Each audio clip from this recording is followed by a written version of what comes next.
Hello, listeners and aspiring leaders, and welcome once again to the Leading with Integrity podcast. If you are a freelancer or are considering founding your own business as an alternative career path, then this is going to be a really useful episode for you to listen to. My guest has spent time doing both of those things. In actual fact, he went through a certain amount of school and later college and university time working as a freelancer and making money on the side. So he's been doing it for quite a long time and has now started his own company called freelancer, which is a platform specifically for freelancers to help them get work commission free.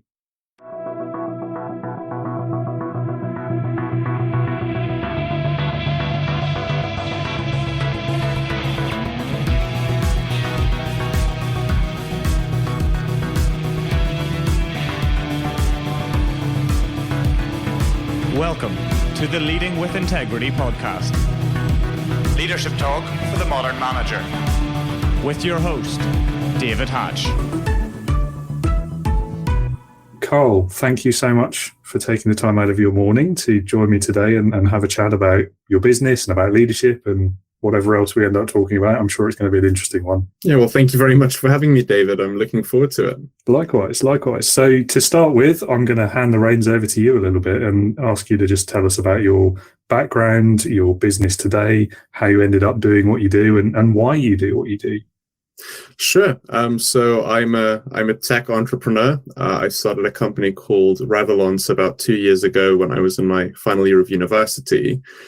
And basically, since I was around 13, 14 years of age, I knew that I wanted to be my own boss. I don't know, where I got that idea from necessarily, but it stuck around. I knew that I wouldn't be happy working for someone else. And I was right. So I immediately back then got into freelancing, tried to make some money online, started various different projects. Most of them failed miserably, but they were all really good learning experiences. And then, halfway through my final year of uni, I knew I wanted to start a business, give this a real go. So I started freelancer to address problems that I faced being a freelancer, many years before. And now I've been running that full time for the past nearly 2 years now. And it's been a very exciting journey and can't wait to see what's next. Yeah, sounds like an early start, shall we say? Yeah, I suppose so, yeah. What was your biggest challenge when you started that business? I mean, doing that at quite a young age as well, compared to the average founder. I say the average founder, if there is such a thing as an average founder. So, yeah, what was your biggest challenge? It's a good question because I think, I've tried starting various different projects for the past, at this point, about 10 years.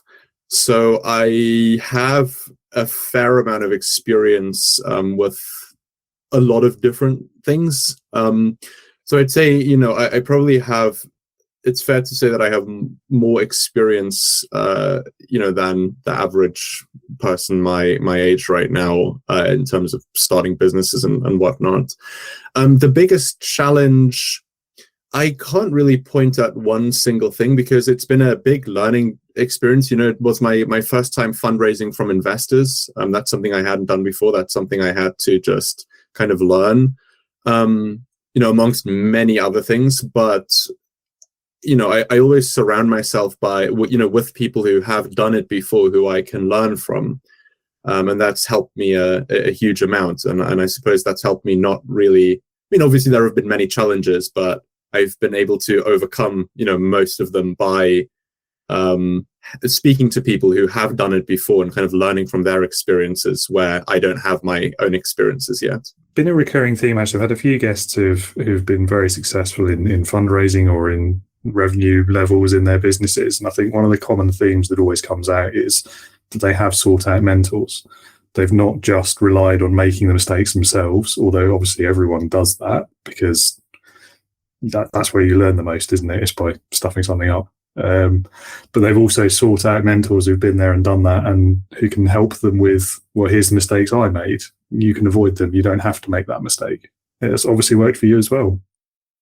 It is. I mean, I'd say that's the main thing I would point to for, the things I've achieved. I wouldn't call myself successful. I hope I am one day, but For what I have achieved, I've been in a fortunate position where I've been able to be full-time on my own business directly out of university. It's growing really nicely. We've got a great team. We've got some great investors and advisors on board. And I do think that the main reason why I've been able to achieve those things is because I admit that I don't know everything. I admit that I will never know everything, and that I have the best chance by just constantly learning as much as possible.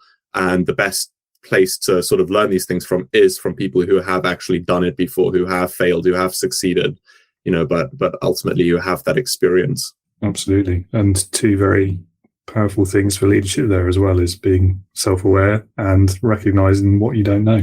So yeah, there you go. Had to bring it back to leadership because that is the point of the podcast after all. Absolutely. Which part of your business then are you most proud of today? What's the thing that stands out, if there is one thing? It's absolutely the team. I think we have a really incredible team. I have heard all kinds of horror story, like kind of not horror stories, but horror statistics. I've heard that sort of it's good if about 40% of your hires are the right fit. That just horrifies me. I don't know if that's true. I hope it's not, but who knows? But I have never been in a job interview on the applicant side. I have never had a normal job. I never really had an opportunity to. Just always done my own thing. I earned money online throughout school, but that was from freelancing and various websites that I set up.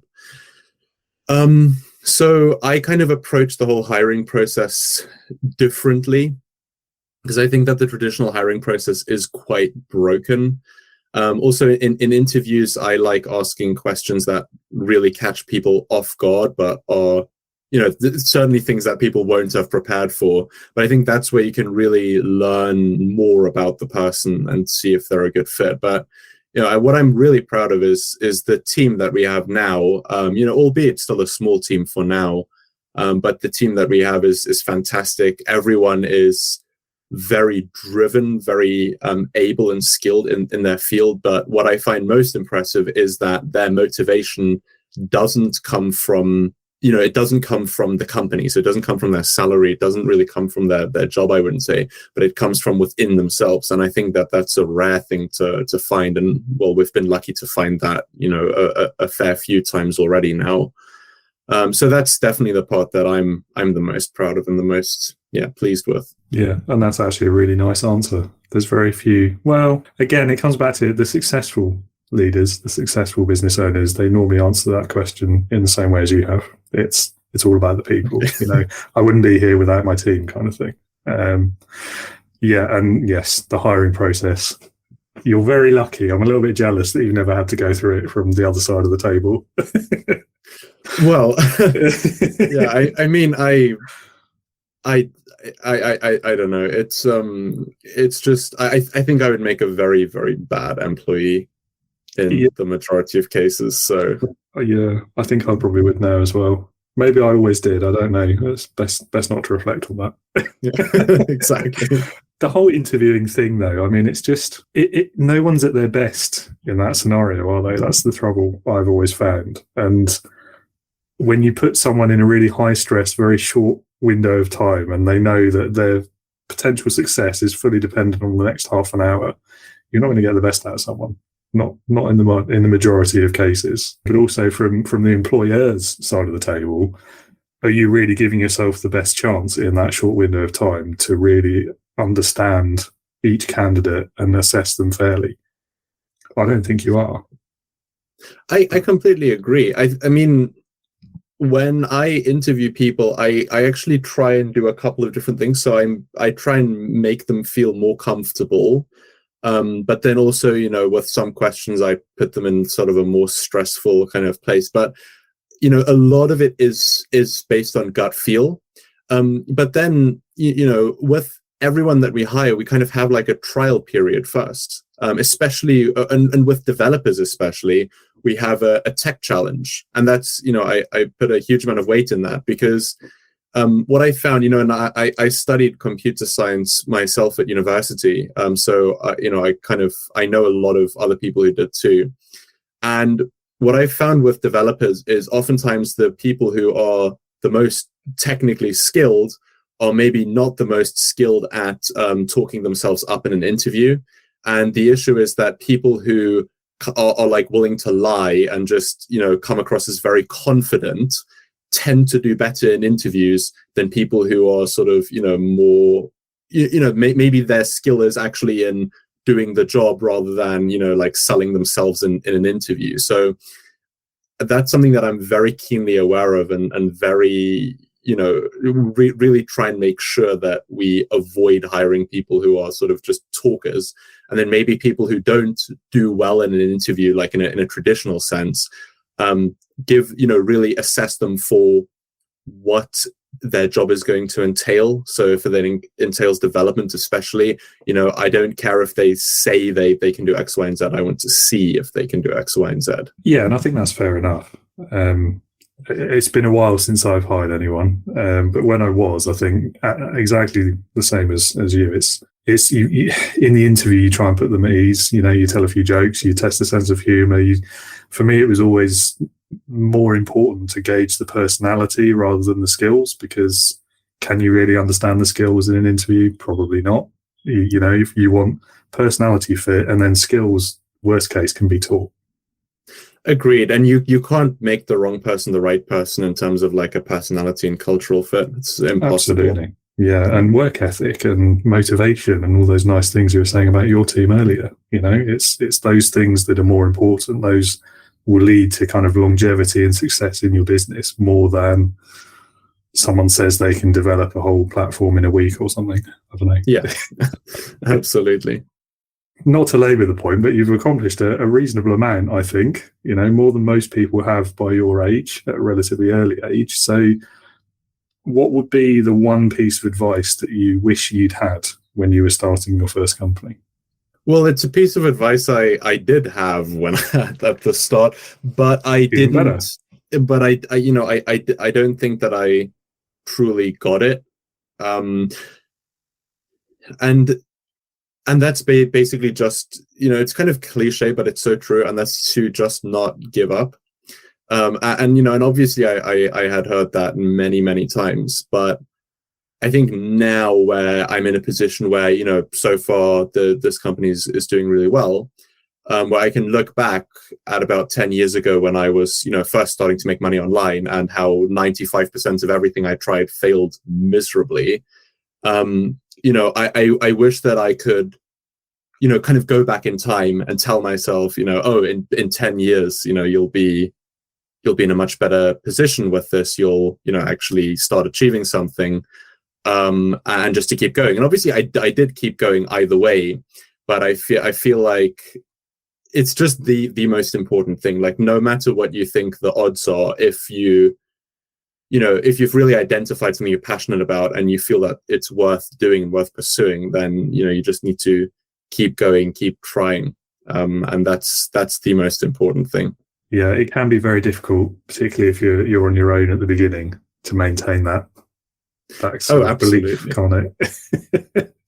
It absolutely can. But I think that's why you have to start with being extremely honest with yourself about what is it that you actually want. Because I think some people who start a business kind of, they think it's what they should want rather than what it's, that what they actually want. And or they do it because they want money, or, whatever it is, or kind of, credibility. And then I think if that's what you're driven by, and then you sort of face hurdles where, actually maybe there's less credibility at the start, money is nowhere in sight. You keep trying things, they keep failing, keep burning money.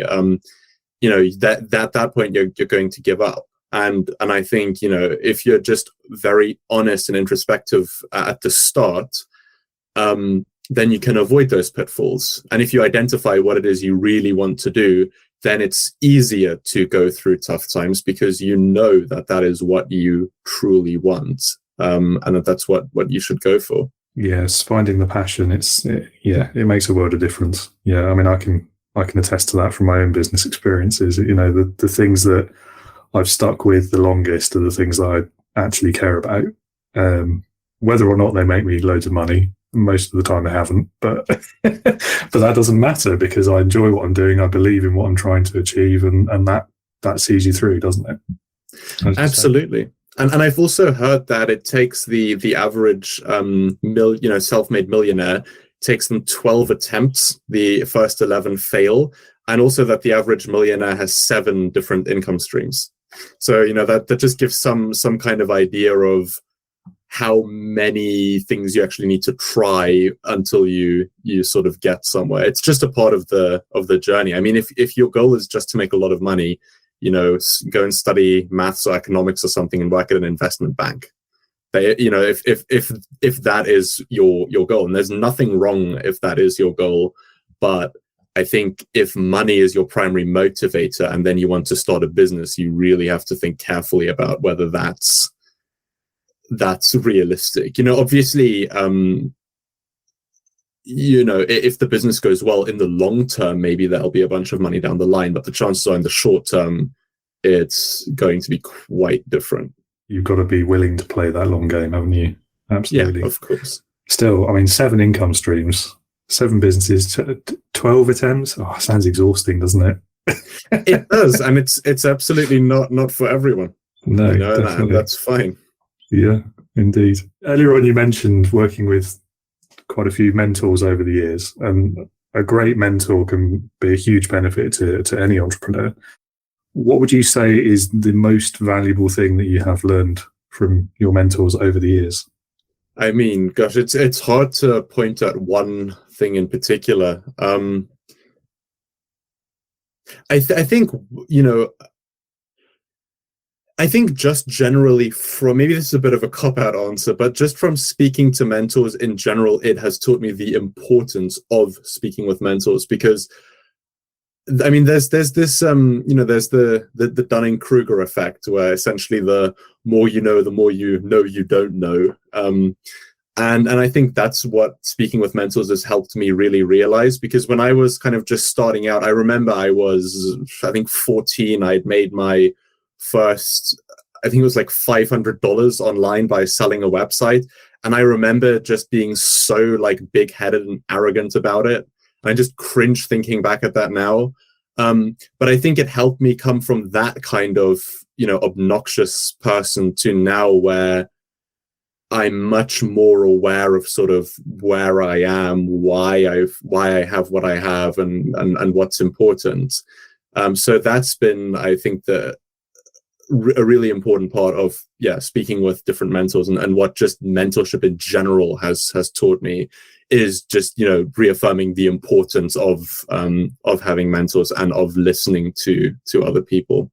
Yeah, love the reference to Dunning-Kruger there. Big fan.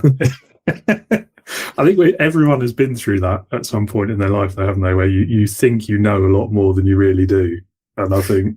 Yeah, and it's usually before you know anything at all. yeah, it's quite it's a funny one, isn't it? And I guess not everyone reaches that point of realization, though, do they? Some people just live their whole life like that. Yeah, for sure. Shall we talk a bit about leadership then?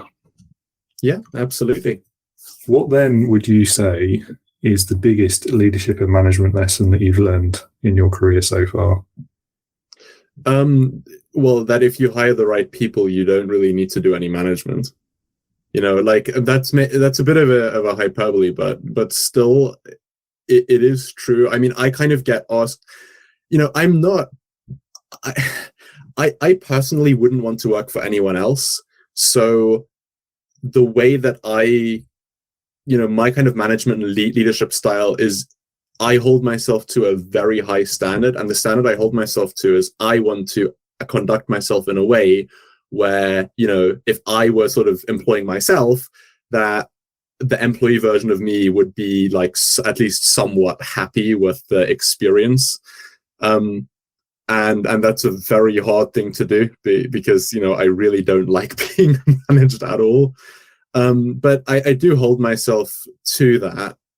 And I think ultimately, if you hire the right people, you don't really need to do that much. People who are kind of self-motivated, very able, with what they do, then you don't need to so much do the management side, but you do the leadership side, which is kind of like, inspiring people behind a common goal, and then staying out of their way. And if there are obstacles in their way, it's your job to, move them and get rid of them. But that's basically it. Not sort of, if you kind of have to overly micromanage people, then maybe there's something wrong with you, first of all, like sort of your leadership style, in my opinion, but also maybe they're just the wrong fit for the role. So I think that's where, it ultimately comes down to hiring the right people, assembling the right team, and then the leadership part is kind of a breeze. Yeah, I agree with all three of those points. Yeah. I have nothing to add. Great. So you turn that on its head then, I suppose. What do you think is the biggest mistake that a leader can make? You're going to say hiring the wrong people, aren't you? Well, I mean, that's definitely a mistake. I don't know if it's the biggest one, though. It's a tough question. I'd say I think the worst mistake a leader can make is thinking that their achievements are sort of theirs alone, and not giving credit to the team and the people around them. And I guess that's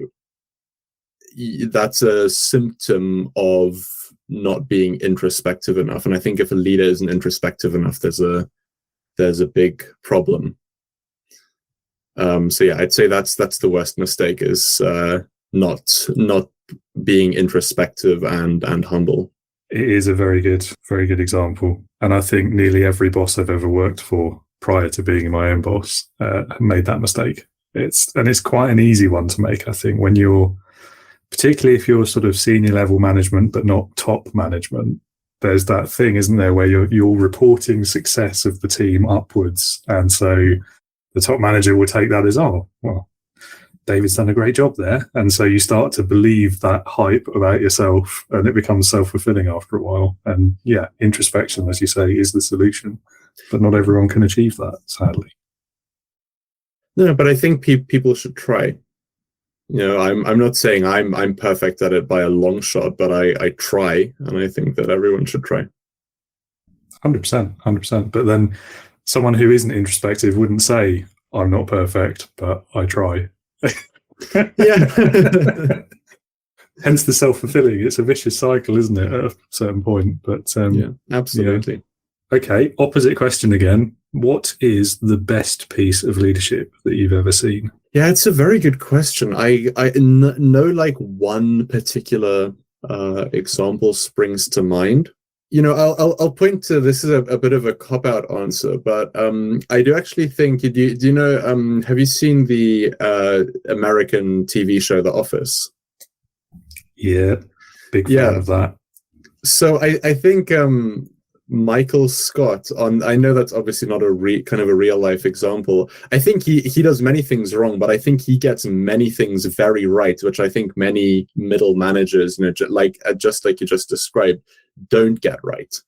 Because he is completely kind of obsessed with, doing right by his team in a way that he believes is doing right by the team, which maybe isn't always the case, but his intentions are good. His intentions are actually good the whole time.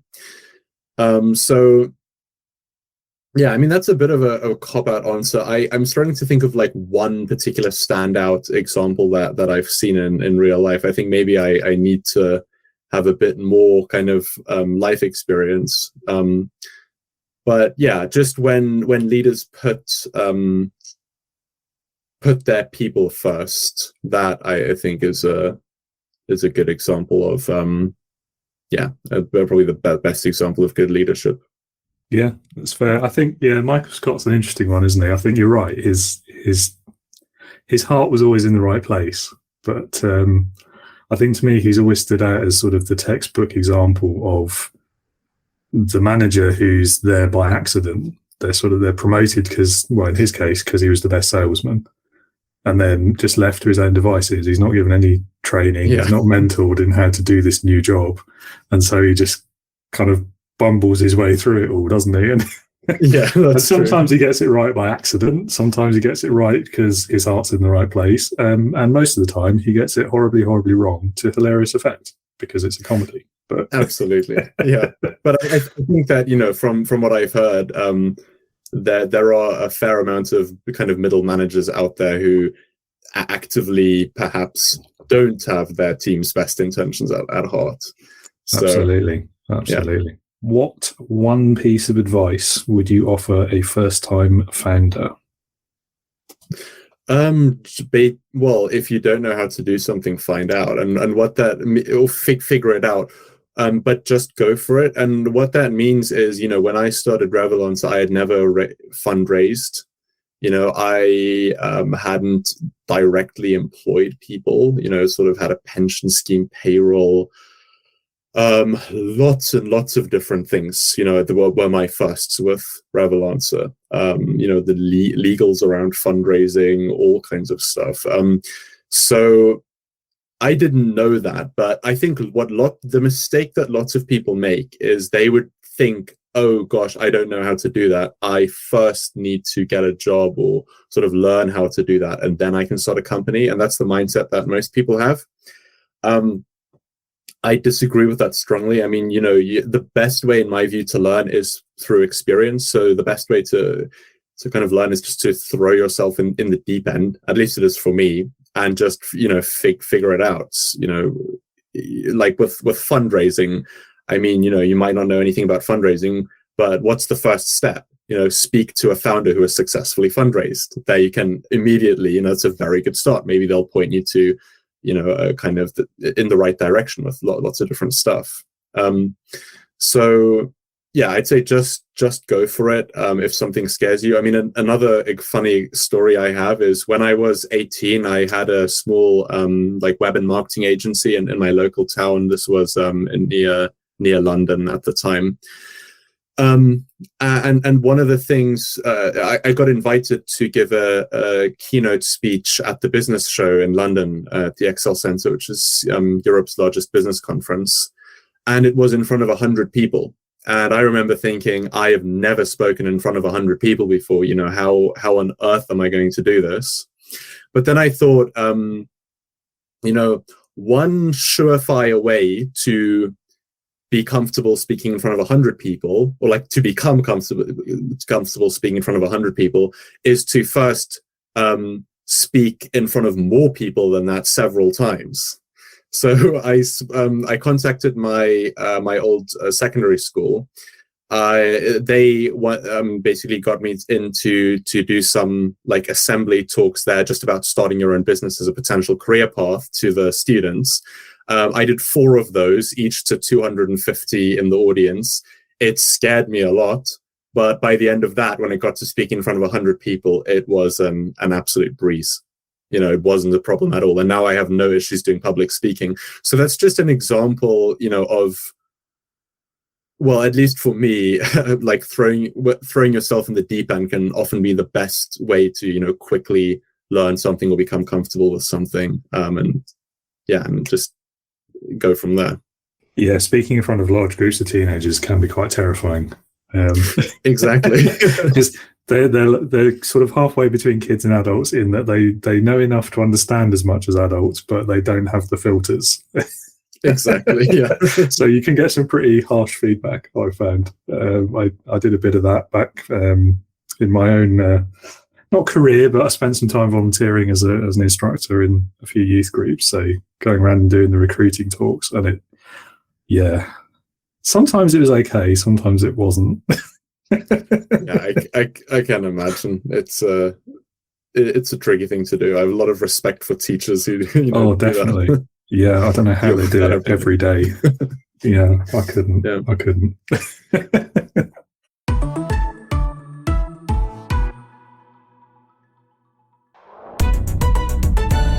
Leadership Heroes. Awesome. Well, we're on the last question. Hasn't time flown? I say that every time. So last question, I call it Leadership Heroes. You've already given one example, actually, so you can't use Michael Scott again. And the question is, if you had to pick a person, alive or dead, past or present, real or fictitious, who, in your opinion, would perfectly embody leadership, who would that person be and why? It's tricky because, like, a lot of the people I would have pointed out, had you asked me this question maybe a couple of years ago, now I wouldn't want to name, because I think people aren't perfect. So I don't know if there's an example of any leader that's kind of perfect, but it's anyone who puts their, like I said before, it's anyone who kind of puts their team first. And I think oftentimes the best people to become leaders are people who aren't wouldn't say that they're like naturally attracted to that role. It's more like, I think, a good leader is good at kind of inspiring and motivating people, but ultimately, doesn't kind of just stand in the limelight, if that makes sense. And I think that lots of people who are like attracted to leadership roles are perhaps people who want to just be in the limelight the whole time, and kind of not acknowledge the team and whatever other circumstances have helped them get there. So, one funny example that it makes me think of is in the first Harry Potter, book or movie. There's that, I think it's called the Philosopher's Stone, but basically, it's this like magic stone. I can't remember what it does exactly, but basically, the only way you can kind of get it is if you don't want to use its powers, and I think that's kind of I kind of think of that whenever I think of leadership as well. Oftentimes you get people who are so attracted to that kind of role, to the attention that comes with it, or the power that they feel with it, and so on. And those people are typically not good leaders. So yeah, it is tricky to say.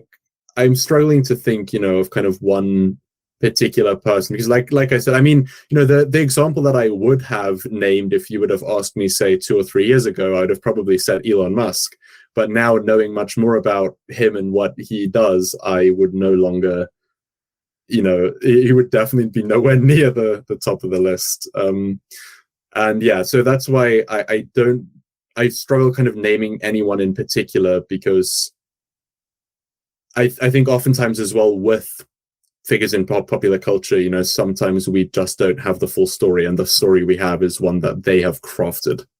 So I think the good leaders are the people who, do right by their people and don't seek the limelight, and therefore I won't really know who they are. Yeah, that's a really interesting take, actually. Elon Musk is, he's one of those people, isn't he? I know what you mean. Like, he's at the point now where like 50% of what he says I agree with, and 50% of what he says I violently disagree with. Yeah, it's bizarre. I have no idea what exactly his angle is with what he does right now, because what he seems to be doing recently is sort of going on Twitter and just really upsetting the Tesla buyer demographic. Yeah. Which is weird. Yeah, I don't know. I really don't understand what he's doing right now. Yeah, I can't decide if he's just got so much money now that he doesn't care anymore, or if maybe he's just trying to shock. He's just doing it for the PR value, maybe. Maybe, but I think he is someone who cares massively about his image and how other people perceive him. So I would be very surprised if he really has, just doesn't care anymore what people think, just full stop blanket statement, I think it could be more of the PR shock value, or maybe he's just like not in a good mental state right now. I don't know. Yeah, possibly.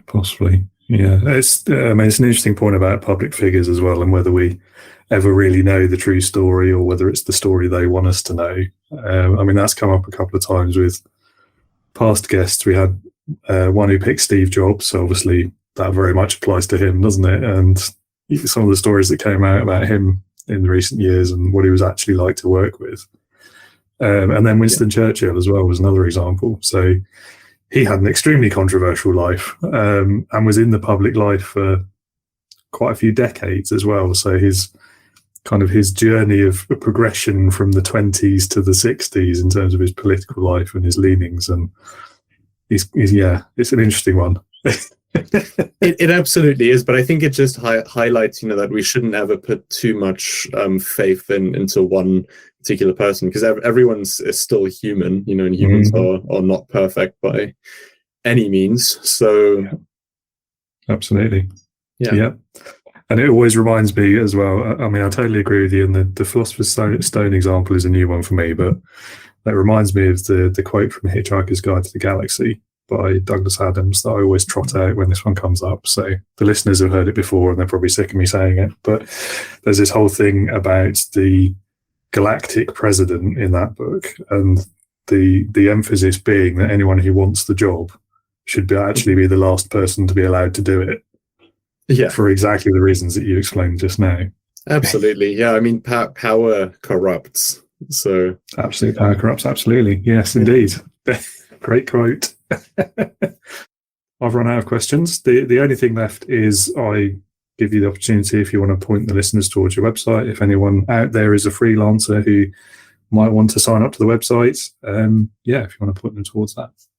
Yeah, sure. So if anyone's a freelancer and doesn't want to pay commission fees, or if you want to hire a freelancer, then go to reveloncer.com and hopefully we can help you out. Awesome. I'll put the link in the episode description as well so everyone can find it easily. And hopefully we'll be seeing your podcast in the future as well. Yeah, maybe at some point.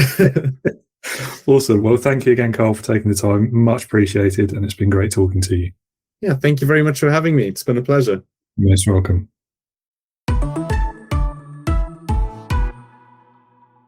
Thank you again, Carl, for your time and a great conversation. Some really useful insights there about starting your own company and about leadership. So if you would like to learn more, if you are a freelancer and you want to sign up, or you're looking to hire a freelancer, then do check out his website. It is in the episode notes, so you can find it easily. If you are a new or aspiring leader and you are looking for help with your leadership skills, if you're lacking in the confidence to do your job effectively, if you don't feel like you have the knowledge to be an effective leader or manager, then I have a program for you.